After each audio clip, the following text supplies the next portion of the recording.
Hi friends, అందరూ ఎలా ఉన్నారు? బాగున్నారా? ఆఫ్టర్ లాంగ్ టైం ఒక వ్లాగ్ పెడుతున్నాను ట్రావెల్‌ది. చార్మినార్ వెళ్ళాము రీసెంట్‌గా. నైట్ టైంలో వెళ్ళాము. చాలా బాగుంది లైటింగ్ అది అంతా. మా సిస్టర్ వాళ్ళు విజయవాడ నుంచి వచ్చారు. వాళ్ళని తీసుకొని వెళ్ళాము.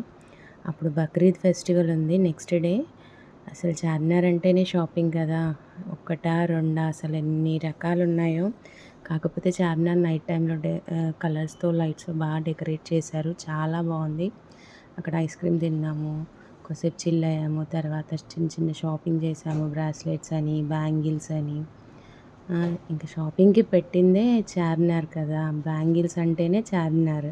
అది మనందరికీ తెలిసిందే. కానీ చాలా బాగా ఎంజాయ్ చేసాము. నైట్ వ్యూ చాలా బాగుంది. కాకపోతే మేము కొంచెం ట్రాఫిక్‌లో లేట్ అయిపోయింది మాకు. మేము వెళ్ళే వరకి 10:30, 11 అయిపోయింది. అంత షాపింగ్ చేయలేకపోయాము. అక్కడికి డిన్నర్ టైం అయింది. మదీనా హోటల్‌లో డిన్నర్ చేసి అక్కడి నుంచి ఉప్పల్ వచ్చాము. ఉప్పల్‌లో ఉంటాం కదా! పిస్తా హౌస్‌లో జాఫ్రానీ టీ తాగాము. ఆ నైట్ అంతా బాగా చిల్ అయ్యాము. బాగా ఎంజాయ్ చేసాము. స్కై వాక్ కూడా వెళ్ళాం కానీ ఆ పిక్స్ మిస్ అయ్యాయి. Thank you.